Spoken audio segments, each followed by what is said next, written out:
नमस्ते, मैं रघु भट्ट।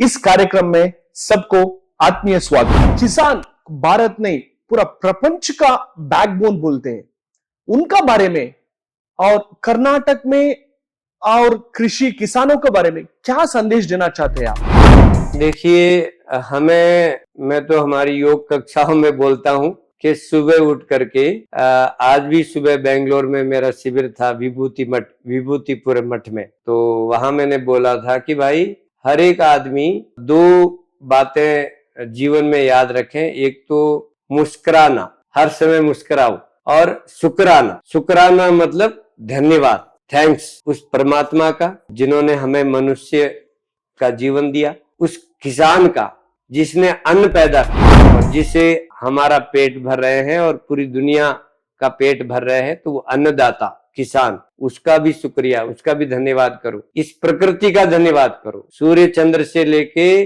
जिससे ऑक्सीजन हम ले रहे हैं, पेड़ पौधों का। एक आदमी दिन में 3 सिलेंडर लेता है और इसकी वैल्यू हमें मालूम पड़ी कोरोना में, जब 50,000 में भी सिलेंडर नहीं मिला। मगर एक सामान्य बात बोलता हूं, 3 सिलेंडर का मामूली रेट भी 3,000 होता है।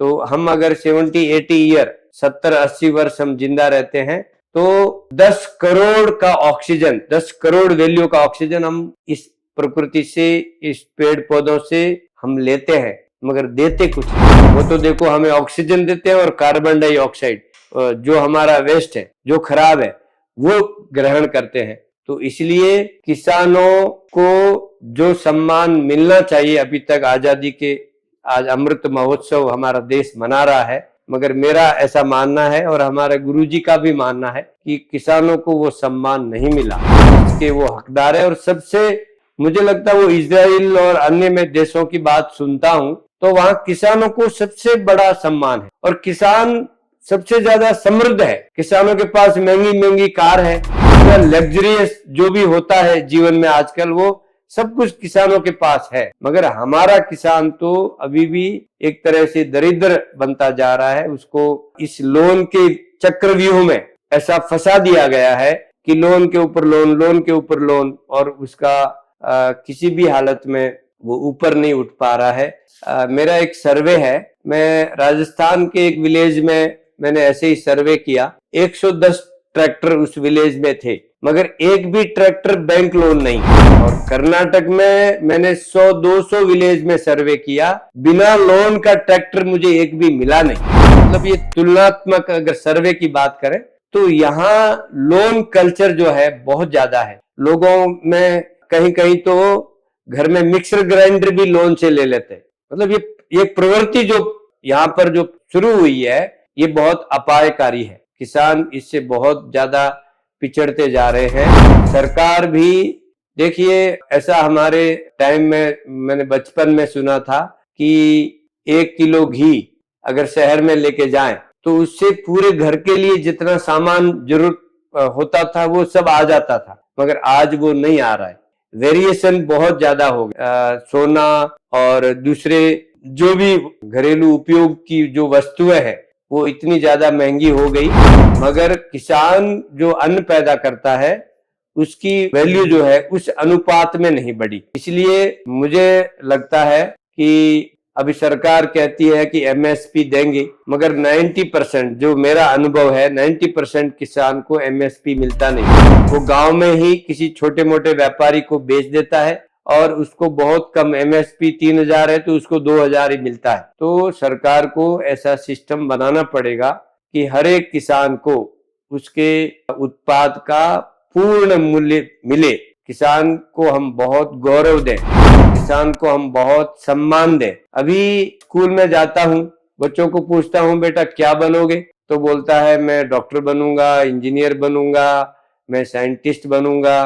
कोई नहीं बोलता कि मैं किसान बनूंगा, जबकि किसान को वो गौरव देना चाहिए। कृषि में इतनी एक एडवांस टेक्नोलॉजी आ जानी चाहिए कि डॉक्टर से ज्यादा पैसा किसान कमाए, डॉक्टर से ज्यादा सम्मान किसान को मिले। ऐसा हमें करना पड़ेगा। मोदी जी ने योग को सम्मान दिलाया है। आज से अगर 20-30 साल पहले जब मैंने योग शुरू किया तो योग को कोई नहीं पूछता था, योग को कोई गौरव नहीं था।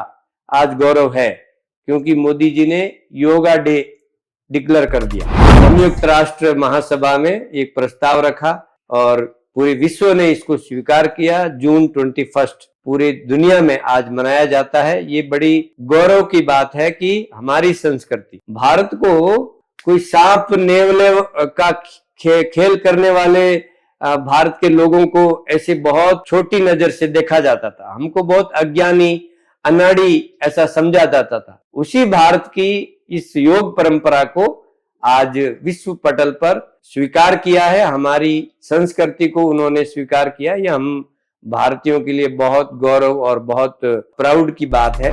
ये मैं प्रधानमंत्री जी को भी आपके चैनल के माध्यम से मैं अभिनंदन और धन्यवाद कहूंगा कि उन्होंने इस योग विद्या को पूरे विश्व पटल पर स्थापित किया है। और वो इसलिए किया है कि वो स्वयं योगी है और वो प्रतिदिन योग का अभ्यास करते हैं। और वो कहते हैं कि जीवन में, हमारे बसवेश्वर महात्मा जी ने कहा था, काय कवे कैलाश। जीवन के हर एक फील्ड में डॉक्टर एक आदर्श डॉक्टर बनेगा अगर 1 घंटा योग करेगा। एक विद्यार्थी आदर्श विद्यार्थी बनेगा अगर 1 घंटा योग करेगा। एक गृहिणी जो भोजन बनाएगी वो अमृत बनेगा। उसको ग्रहण करने वाले सब हष्ट पुष्ट बलिष्ठ बनेंगे अगर वो 1 घंटा योग करेगी। तो जीवन के हर एक क्षेत्र में आपको श्रेष्ठता पाने के लिए, आदर्श बनने के लिए 24 घंटों में 1 घंटा हमें योग करना है।